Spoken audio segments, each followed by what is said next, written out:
So we were discussing bills of exchange which are negotiable instruments हैं जो, and दो types के हमें हमारी बुक के अकॉर्डिंग पढ़ने हैं. One is bill of exchange itself and then second is promissory note. Section 5 Negotiable Instrument Act defines bill of exchange as an written instrument which is signed by the maker containing unconditional order to make payment to a certain person on a specified future date. This is what is bill of exchange. It has three parties: draw, drawee and pay. Moving on to the next, that is promissory note. Promissory note is another negotiable instrument that is defined in section 4 and it says that the debtor, the one जो हमसे माल खरीद के लेकर गया था but उसने अभी तक पेमेंट नहीं किया है हमें, ठीक है, जो हमसे माल खरीद कर गया था और जिसने अभी तक पेमेंट नहीं की है, हम उस इंसान के साथ कोई एग्रीमेंट नहीं कर रहे हैं कि तुम इतने दिन के बाद पेमेंट करना या मत करना, बट वो खुद से ही क्या बोल रहा है, ही इज़ सेइंग कि मैं आपको प्रॉमिस करता हूँ और एक रिटन डॉक्यूमेंट में आपको लिख के दे रहा हूँ कि आप क्या करें, आप मुझसे 30 दिन के बाद या 45 दिन के बाद या 1 महीने के बाद 2 महीने के बाद आप मुझसे उसकी जो सेल है उसके अगेंस्ट मुझसे पेमेंट ले लीजिएगा. आपने कहा okay that is very fine. उसने वो एक्सेप्टेंस बनाया, प्रॉमिसरी नोट बनाया और अपने साइन कर दिए.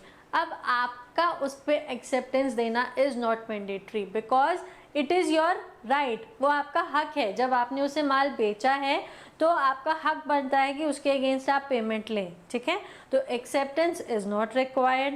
Then it should be an unconditional undertaking. Undertaking unconditional होनी चाहिए. आप ये नहीं कहेंगे कि अगर मेरे पास पेमेंट आ गई तो मैं पेमेंट दूंगा, या अगर मेरी सेल बढ़ गई या घट गई तो पेमेंट नहीं होगी या होगी. वो कंडीशंस नहीं होनी चाहिए, ठीक है. देन पेमेंट जो है उसी बंदे को होगी जिसके पास ये बिल है, एंड दिस इंस्ट्रूमेंट और द प्रॉमिसरी नोट ये इंडोर्स नहीं होता है, ठीक है. एक बंदे से दूसरे बंदे को शिफ्ट हम नहीं करते हैं. Hope it is clear now. Promissory note में दो पार्टीज होती हैं. One is the maker and the other is ड्रॉई. एक जिसने बनाया एंड दूसरा जिसको पेमेंट मिलेगी, ठीक है. फिर उसके बाद हमने क्या किया था, डिस्कस इनके डिफरेंसेस. एक जो बिल ऑफ एक्सचेंज है वो क्रेडिटर बनाता है, प्रॉमिसरी नोट डेटर बनाता है, ठीक है. उसमें 3 पार्टीज़ हैं बिल ऑफ एक्सचेंज में, तो प्रॉमिसरी नोट में 2 पार्टीज़ हैं. बिल ऑफ एक्सचेंज क्या है, अनकंडीशनल ऑर्डर है, and promissory note is what, N unconditional undertaking है, ठीक है. एक ड्यूली स्टैम्प्ड होना चाहिए, एक्सेप्टेंस होना चाहिए. दूसरे में यानी कि प्रॉमिसरी नोट में स्टैंपिंग और एक्सेप्टेंस मैंडेटरी नहीं है. अगर दोगे तो गुड इनफ, अगर नहीं तो नहीं भी देते हो तो कोई बात नहीं, ठीक है. देन नोटरी चार्जेस की अगर बात करें, नोटरी चार्जेस की अगर बात करें तो वो बिल ऑफ एक्सचेंज में लगते ही लगते हैं बट प्रॉमिसरी नोट में नहीं लगते हैं, ठीक है. ये मैंडेटरी जो डिफरेंस है याद रखिएगा between bill of exchange and promissory note. अब जहाँ हमने कल ख़त्म की थी कहानी, आज वहाँ से दोबारा से पिक करते हुए मैंने आपको कल बताया था अगर due date of the bill public holiday है तो यानी कि प्रीसीडिंग डे यानी कि एक दिन पहले पेमेंट हो जाएगी. और आपकी पब्लिक डे हॉलीडेज़ कौन सी हैं, 26 जनवरी, 15 अगस्त, 2 अक्टूबर एंड 25 दिसंबर. अगर इन 4 डेट्स में आपका जो है बिल मैच्योर होता है तो पेमेंट एक दिन पहले हो जाएगी, 24, 14, 1 और 24 में, ठीक है. Clear. Then if it is Sunday और एनी अदर हॉलीडे, अगर संडे है और एनी अदर हॉलीडे है तो उस केस में क्या होगा, सक्सीडिंग वर्किंग डे, जिस दिन भी बैंक खुलेगा उस दिन पेमेंट कर दी जाएगी, ठीक है. देन उसके बाद सिचुएशन है किसकी, आफ्टर डेट बिल की. आफ्टर डेट बिल क्या होता है, जिस दिन बिल ड्रॉ किया गया जिस दिन बिल ड्रॉ किया गया उस दिन बिल पे हमने डेट लिखी, ठीक है, और जो हमने डेट लिखी है उस डेट को हम उसका स्टार्टिंग ऑफ द टेन्योर मानते हैं। स्टार्टिंग ऑफ द टेन्योर मानते हैं कि जब मैं 1 जनवरी का जो टेन्योर है वो 1 महीने का 1 फेब को कंप्लीट हो जाएगा, ठीक है। उसके बाद उसमें ग्रेस पीरियड्स जोड़े जाएंगे।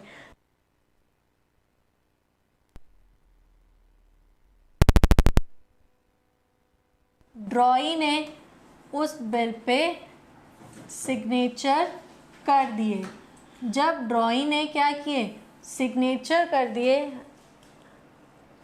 अपनी एक्सेप्टेंस दे दी, तो उस केस में क्या होगा, उस केस में आपको ये चेक करना है कि जो हमारा डेट है, कौन सा डेट, आफ्टर साइट बिल का जो टेन्योर है वो कहाँ से शुरू होगा, वो वहाँ से शुरू होगा जिस दिन को उसने एक्सेप्टेंस दी। आपने जनवरी 1 को बिल बनाया, 1 मंथ का बिल है, ठीक है, और ये जो 1 मंथ का बिल है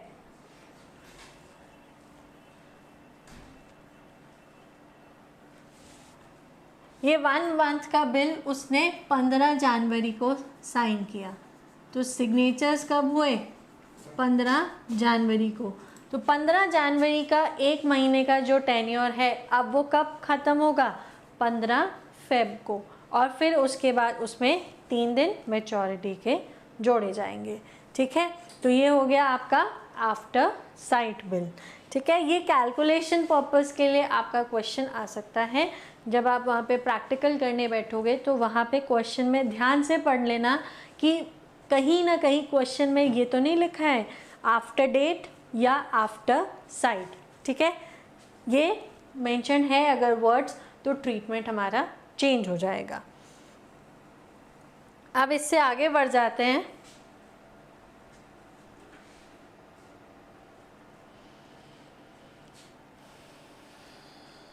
अब इससे आगे बढ़ते हैं तो हमारे पास केसेस हैं how to treat a bill of exchange. Treatment of bill of exchange देखना है हमें। Treatment of bill of exchange, treating a bill of exchange, how a bill of exchange is treated by the person who holds the bill. Retention till maturity, first case क्या है, retention till maturity, यानी कि हमने क्या किया है, maturity तक bill अपने पास रखा। कंडीशन क्या थी, कल एक एग्जाम्पल दिया था ना मैंने, स्नेहा एंड शिवानी, ठीक है। शिवानी ने बिल ड्रॉ किया था और स्नेहा ने एक्सेप्टेंस दी थी, ठीक है।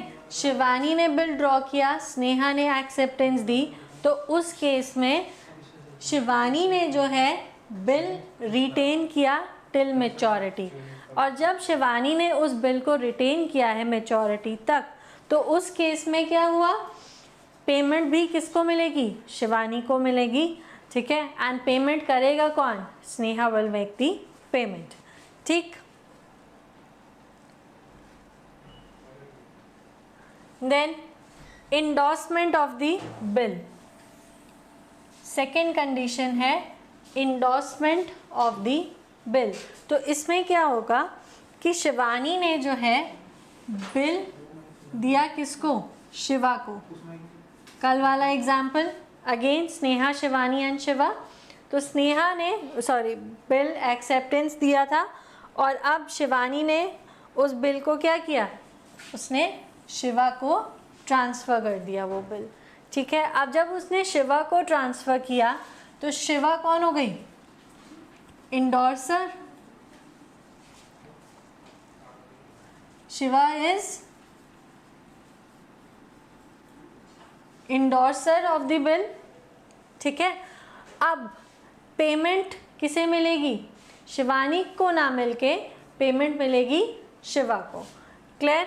Then next condition is discounting with the bank. Discounting with the bank, अब हम क्या करते हैं, बिल को डिस्काउंट करवाते हैं बैंक से।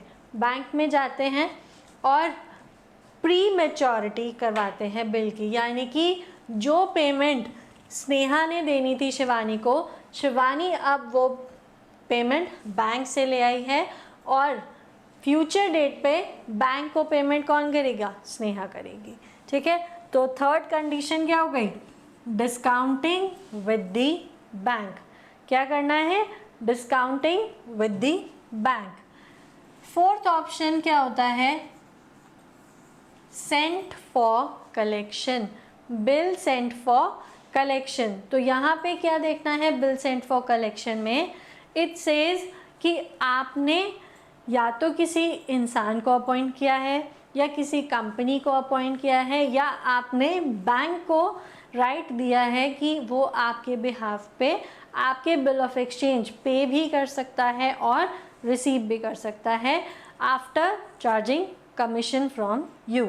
ठीक है, तो ये 4 केसेस हैं जिस 4 तरीक़ों से हम क्या करते हैं, बैंक और बिल ऑफ एक्सचेंज को अपने पास उससे वर्क करते हैं, या तो रिटेन करते हैं या इंडोर्स करते हैं या डिस्काउंट करवाते हैं या send to bank for collection.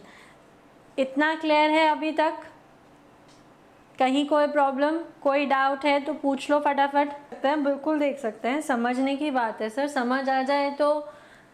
अब बैंक वाले ये थोड़ा ना पूछ कर लेते सर आप साइंस डिपार्टमेंट में थे या कॉमर्स डिपार्टमेंट में थे या आर्ट्स डिपार्टमेंट में थे, कोई भी चेक कर सकता है इस वीडियो को। और आई गेस अरविंद अग्रवाल जी ने बोला है कि मैम मैंने रिपीट कर दो, रिपीट कर देती हूँ मैं। क्या होता है कि जो हमारा बिल ऑफ एक्सचेंज है जिसमें हमने एंटर किया था, उसको हम 4 तरीके से ट्रीट कर सकते हैं। ठीक है, या तो अब जैसे आपका चेक है, चेक से आप क्या कर सकते हो, या तो पेमेंट विड्रॉ कर सकते हो या उसे बैंक में जमा करा सकते हो। तो 2 तरीके हो गए आपके चेक के, या किसी एक और बंदे को आपने उसे शिफ्ट कर दिया। उसने आप जब कोई पार्टी आपको चेक देने वाली थी, आपने बोला सर प्लीज़ नाम मत लिखिएगा, नाम मैं अपने आप लिख लूँगा। ठीक है, आपने बोला ओके ठीक है क्लियर। और अब इसी तरीके से जो आपने एक बिल ऑफ एक्सचेंज में आपने एंटर किया, तो उस बिल ऑफ एक्सचेंज के भी 4 तरीके होते हैं कि हम उसे किस तरीके से ट्रीट कर सकते हैं। पहला तरीका, आप उसे रिटेन करके रखो मैच्योरिटी तक। ठीक है, दूसरा तरीका क्या है कि आप उसे इंडोर्स कर दो, मीन्स अगर आपने किसी को पेमेंट देनी है तो उसे कैश ना देके वो डॉक्यूमेंट पकड़ा दो। ठीक है, उसके बाद बैंक से डिस्काउंट करवा लो। अगर आपको कैश इन हैंड ही चाहिए और आप कहीं से भी लिक्विडिटी नहीं अरेंज कर पा रहे हो, लिक्विड कैश नहीं अरेंज कर पा रहे हो, तो उस बिल ऑफ एक्सचेंज के डॉक्यूमेंट को अपने बैंक के पास ले जाओ। बैंक को बोलो कि आपका ये बिल ऑफ एक्सचेंज है जो इतने टाइम के बाद मैच्योर होने वाला है और वो बंदा पेमेंट कर देगा। तो ठीक है, बैंक अभी फ़िलहाल के लिए आपको पेमेंट दे देगा एंड बाद में मैच्योरिटी के टाइम पे उस किससे, ड्रॉई से जाके पेमेंट ले लेगा जिसने एक्चुअल में आपको पेमेंट करनी थी। ये हो गई हमारी third condition. And fourth condition हुई send to bank for collection. हमने क्या किया, बैंक को भेज दिया। जब जैसे ही मेरे पास बिल रिसीव हुआ, साइमल्टेनियसली मेरे ऑफिस से मेरा जो स्टाफ था, मेरा पीएन जो था, वो जाके वो बिल्स कहाँ दे आया, बैंक में दे आया।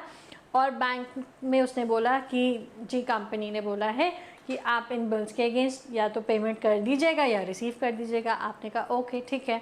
तो ये 4 तरीके हुए जिससे आपका बिल ऑफ एक्सचेंज क्या होता है, ट्रीट किया जाता है। क्लियर, समझ आ गया? Journal entries for bills of exchange. When goods are exchanged and bills are accepted। ठीक है, हमारी बेसिक एंट्री जो करनी है वो क्या होती है, पहले in the books of drawer debtor account debited to sales account. ये क्या है, ये एंट्री माल बेचने की है, सेल ऑफ गुड्स की एंट्री है ये। ठीक है, ये एंट्री किसकी है? जब आपने माल बेच दिया। Then bill receivable account debited to debtors account. अब आपने क्या किया, इस डेटर को बिल रिसीवेबल की हेडिंग में डाल दिया, तो अब आपका एक असेट तो रिड्यूस हो गया और एक असेट बढ़ गया, ठीक है, इंक्रीज्ड एंड अदर डिक्रीज्ड, ठीक। तो ये एंट्री आ गई आपकी किसकी? बिल ऑफ एक्सचेंज की। ये क्लियर हो गया कि अब हमें बिल ऑफ एक्सचेंज के अगेंस्ट पेमेंट मिलेगी, ना कि उस डेटर के नाम के अगेंस्ट, ठीक है। ड्रॉई अपनी बुक्स में क्या एंट्री करेगा? ड्रॉई की बुक्स में एंट्री होगी purchases account debited to creditors account, creditors account debited to bill payable account, ठीक है। अगर एग्जाम्पल दूं आपको,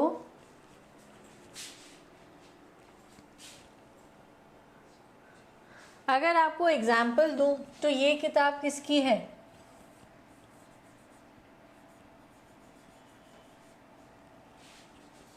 शिवानी की।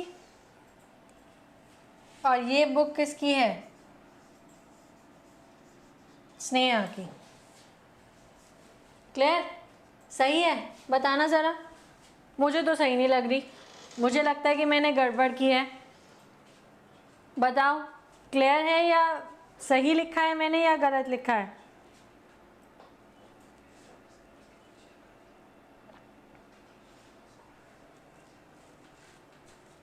कोई नहीं, वीडियो आ जाएगी, दिख जाऊंगी मैं, रुक जाओ।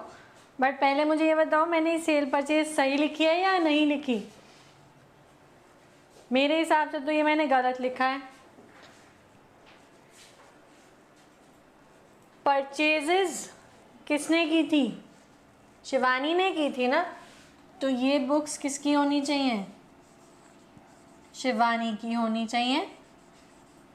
और ये किसकी होनी चाहिए? ये होनी चाहिए स्नेहा की, ठीक है। क्लियर? सामान किसने बेचा था? शिवानी ने बेचा था। किसे बेचा था? स्नेहा को बेचा था। पेमेंट किसने करनी थी? स्नेहा ने करनी थी। तो ड्रॉर और ड्रॉई ऐसे डिसाइड करो, ठीक है। इससे आगे बढ़ूं। अब हमारी फर्स्ट कंडीशन थी कि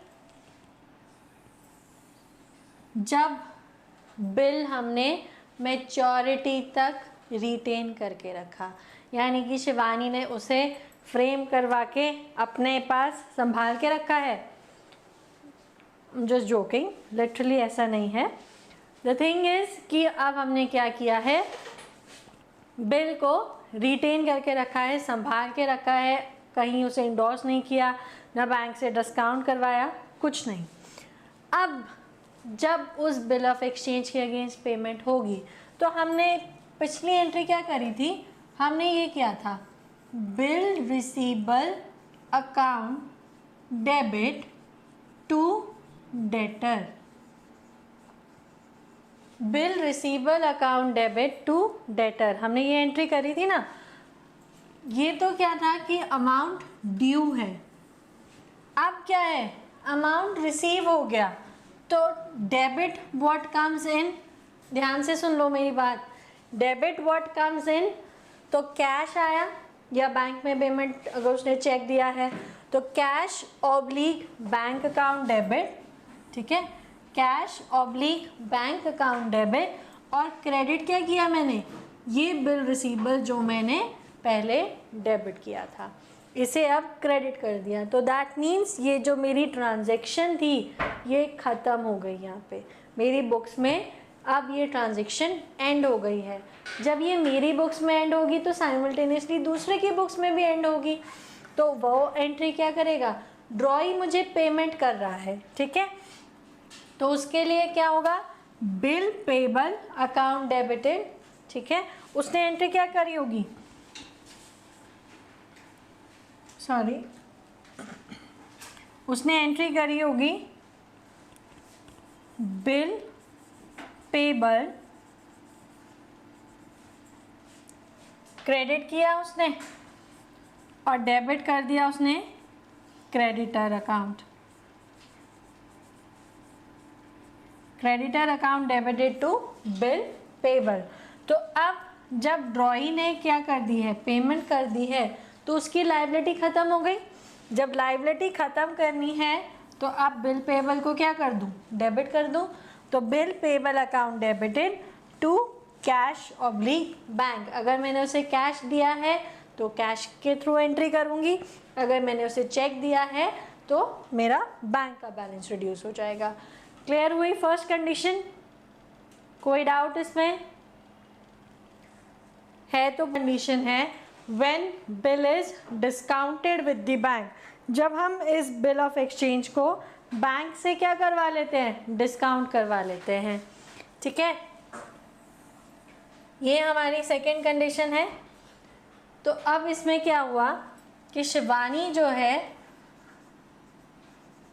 वो कहाँ चली गई है, वो गई है बैंक के पास, वो गई है बैंक के पास पेमेंट लेने, क्योंकि उसे इमीडिएटली कैश की रिक्वायरमेंट है टू पे ऑफ सम अदर डेट। ठीक है, तो अब उसके पास क्या होगा, उसके खाते में पैसे आ जाएंगे, एंट्री होगी बैंक अकाउंट डेबिटेड। अब जो बैंक उसे पेमेंट देगा तो वो डिस्काउंटिंग करके देगा, क्योंकि कभी भी बैंक आपको फुल पेमेंट नहीं देता। वो मैंने आपको कल ही बताया था कि जब डिस्काउंटिंग होगी तो पेमेंट कट के आपको मिलेगी। To bill receivable, bill receivable ख़त्म हो जाएगा, कैश जितना आपके हाथ में आया वो एंट्री यहाँ और डिस्काउंटिंग चार्जेस यहाँ। अब इसको आपको समझा देती हूँ ताकि और आपको अच्छे से समझ आ जाए। आपका एक बिल था 15,000 का, ठीक है, 15,000 का माल बिकना था जिसके अगेंस्ट आपने बिल ऑफ एक्सचेंज बनाया। आप उस बिल को डिस्काउंट कराने के लिए बैंक के पास पहुंच गए। अब बैंक ने बोला कि देखिए आपको पेमेंट अर्ली मिल रही है एंड आपको पेमेंट मैं दे रहा हूँ, the bank is giving you the payment. तो अब मैं जो है इसको नीट आउट कर देता हूँ, but I will deduct my charges.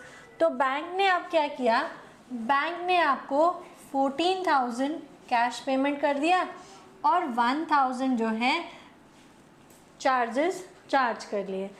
अब आपका बिल रिसीबल तो क्रेडिट हुआ कितने से, 15,000 से। अब आपका बिल रिसीबल 15,000 से क्रेडिट हो गया और आपको मिला सिर्फ 14,000। तो अब मेरी जो एंट्री है वो डबल एंट्री एस्पेक्ट कंप्लीट नहीं होता, क्योंकि अगर डेबिट में 15,000 होंगे तो क्रेडिट में भी 15,000 होंगे, वाइस वर्सा। अगर क्रेडिट में 15,000 है तो डेबिट में भी 15,000 होने चाहिए।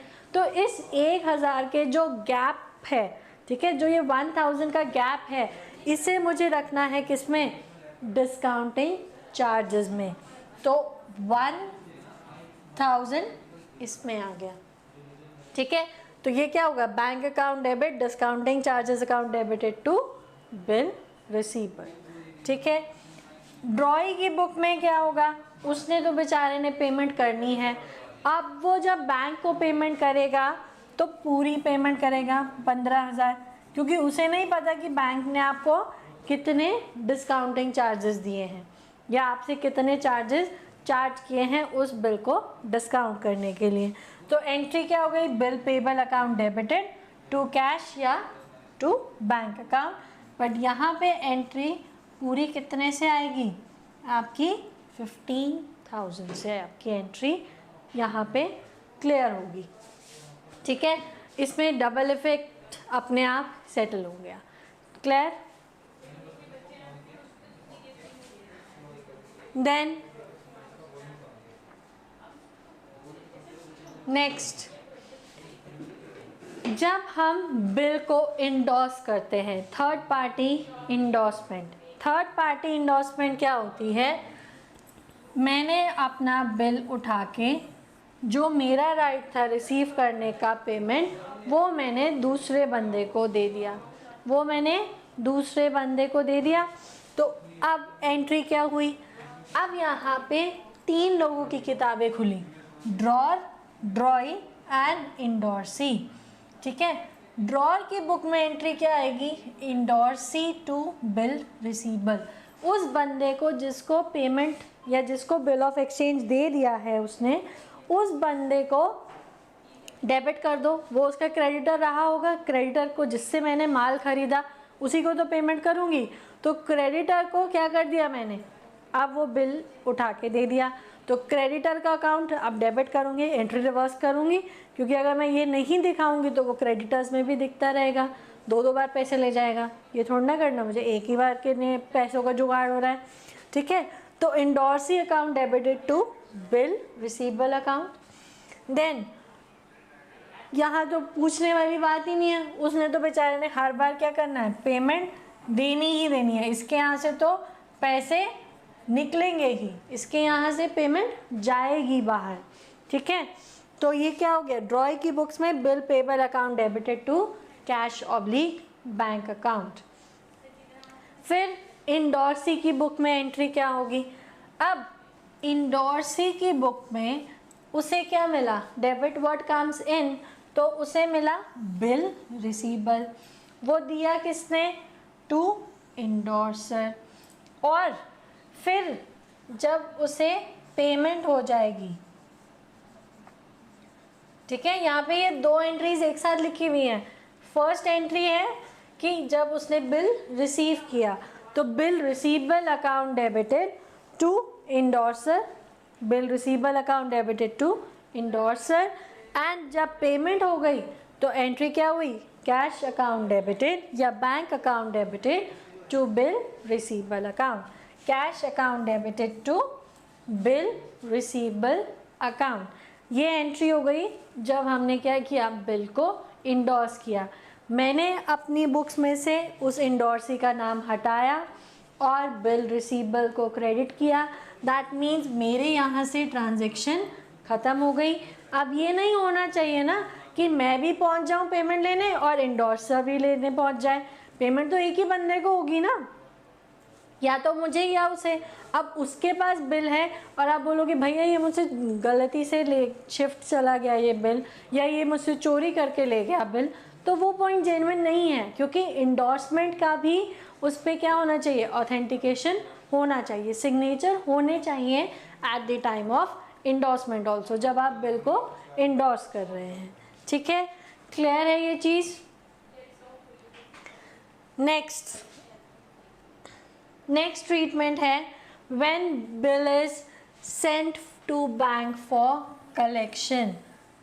The last treatment of a bill of exchange is जब हम उसे बैंक को सेंड कर देते हैं और बैंक हमारे बिहाफ पे पेमेंट्स लेकर आता है।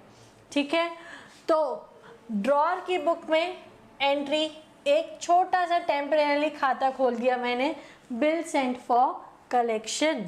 ठीक है, जब मैंने एंट्री करी तो अपनी बुक्स में ये एंट्री करी, bill sent for collection to bill receivable.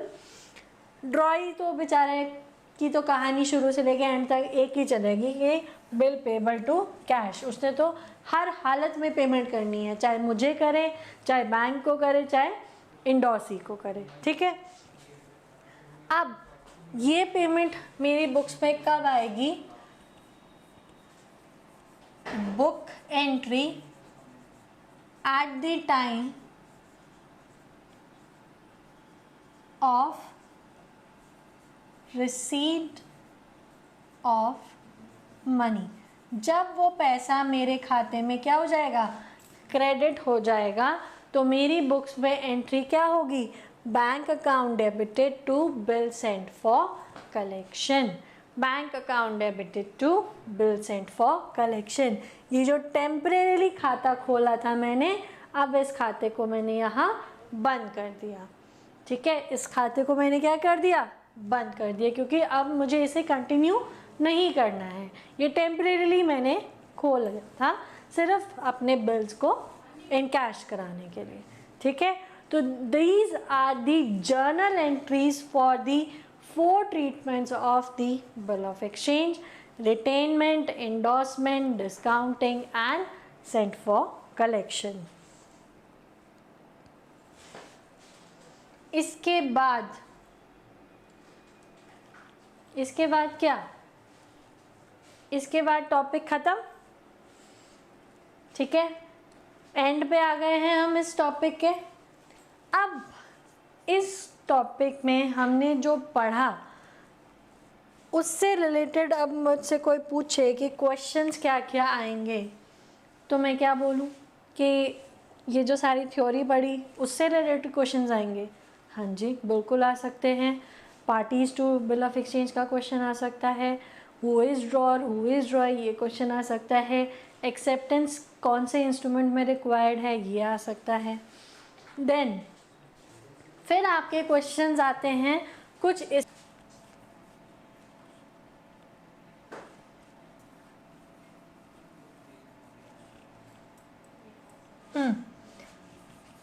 Bill drawn on 1st Feb। ठीक है, bill drawn on 1st Feb, maturity days are 1 month। What is due date of the bill? ठीक है, ये क्वेश्चन आया, what is the due date of the bill. तो हमने bill कब बनाया, 1st Feb को। एक महीने के बाद वो बिल क्या हो जाएगा, मैच्योर। तो उसका टेन्योर कब ख़त्म हुआ, 1st March को। तो अब हमें क्या देने हैं, 3 days ग्रेस के, 3 days ग्रेस के। तो 3 days ग्रेस के देने के बाद जो पेमेंट बैठती है वो बैठेगी 4th March, वो बैठेगी 4th March। ठीक है, 4th March को शाम को 5 बजे तक पेमेंट हो जानी चाहिए, या विद इन वर्किंग आवर्स आपकी पेमेंट हो जानी चाहिए। ठीक है, क्लियर। अब नेक्स्ट केस क्या होता है इसमें,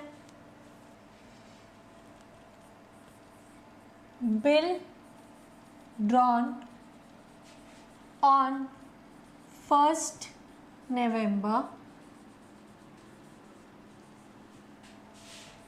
tenure of the bill is 30 days।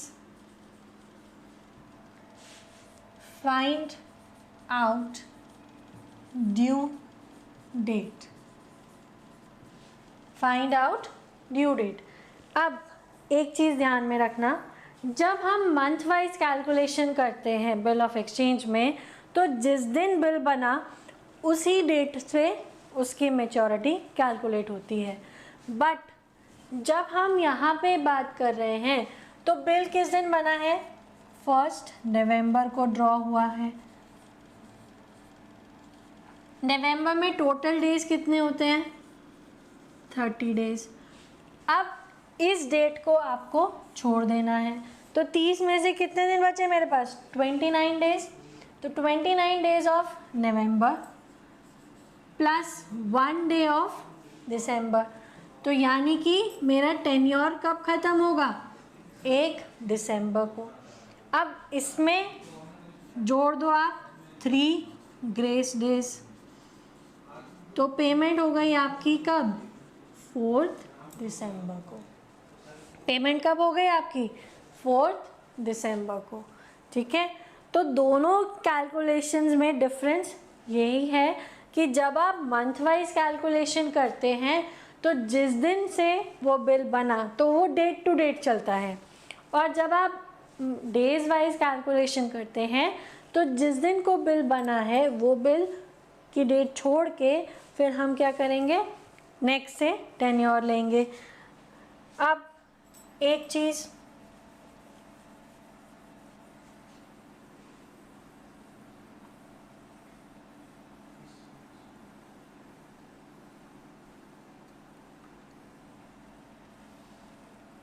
हमने आफ्टर डेट आफ्टर साइट पढ़ा था ना, उसी के जैसी एक चीज़ होती है ऑन डिमांड या एट साइट। ऑन डिमांड या एट साइट, जब आप बिल ऑफ एक्सचेंज बनाते हैं आप पहले ही उस पर क्लॉज रख देते हैं कि ये bill of exchange on demand रख लीजिए सर। आप बोलेंगे ऑन डिमांड का मतलब क्या है?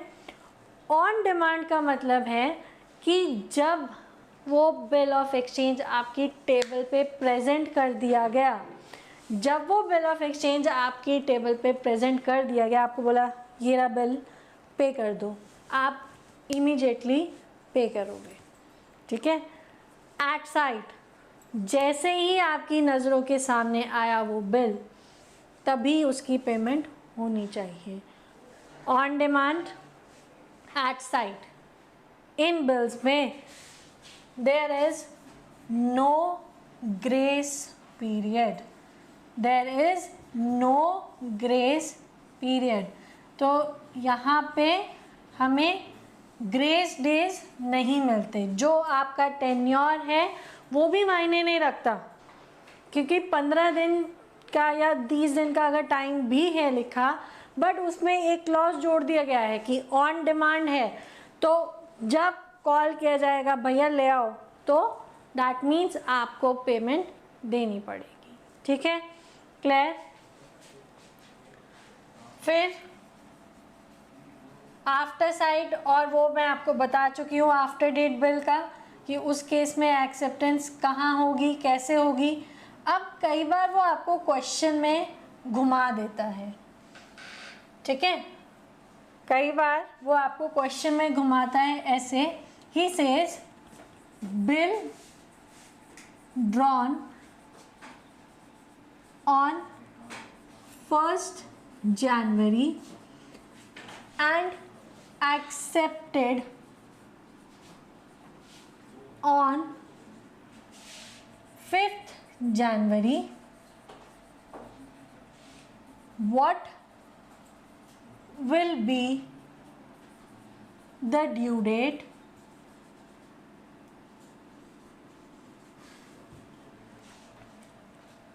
after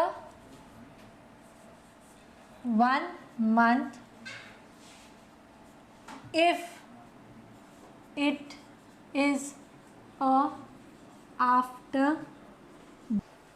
एक आंसर आया मेरे पास, बस सारे के सारे 8 फरवरी वाले हैं। दोबारा से ध्यान से पढ़ना जरा इस क्वेश्चन को।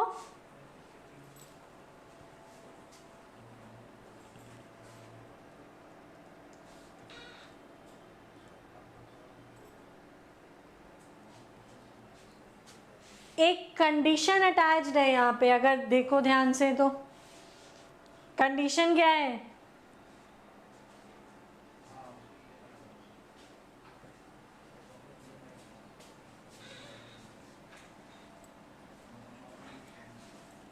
ये बिल कौन सा बिल है? ये आफ्टर डेट बिल है। ये बिल कौन सा डेट बिल है? ये आफ्टर डेट बिल है। तो आफ्टर डेट बिल में क्या होता है? ड्रॉन डेट ली जाती है, जिस दिन बिल ड्रॉ हुआ। Drawn date of a bill कौन सी थी? 1st Jan।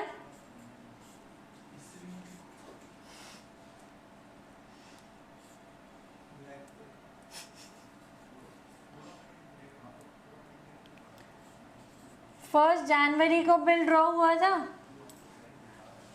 यहाँ पे आफ्टर डेट बिल है, तो मुझे एक्सेप्टेंस नहीं देनी है इसकी, ठीक है। आफ्टर डेट बिल है तो मुझे इसकी एक्सेप्टेंस नहीं देनी।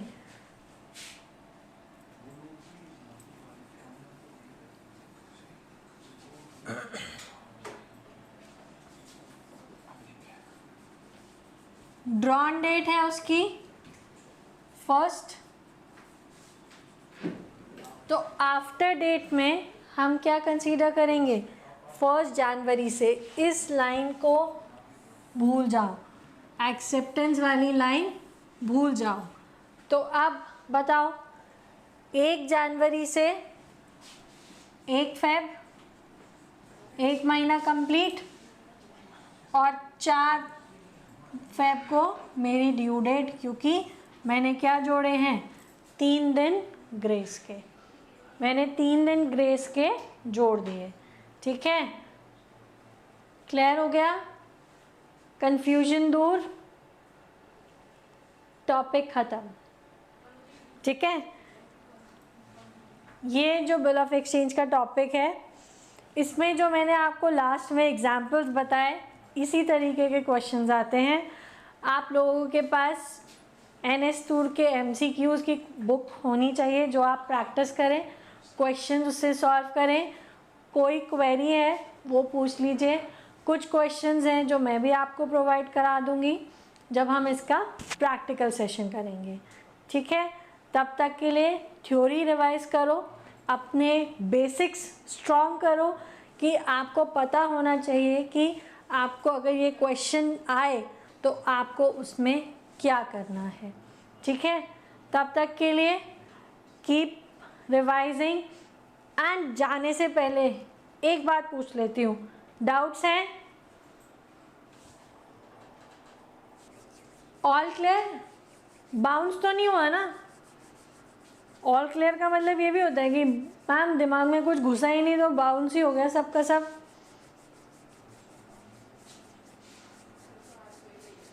How was the session? Did you enjoy it?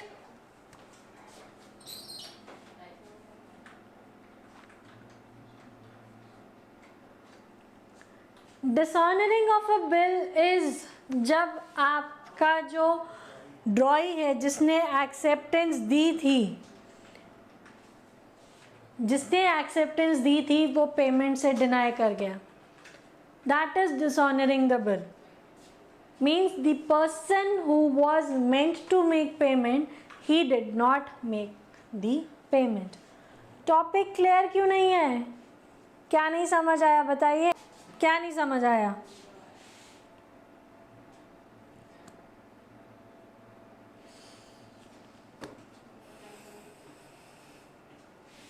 चलिए, तो मैं ये सेशन यहीं एंड करती हूँ। कोई क्वेरीज हैं आपकी तो आप ऑलवेज हमें हमारे नंबर्स पे कांटेक्ट कर सकते हैं, and will be in touch with you always. ठीक है, thank you, good night, take care, keep revising.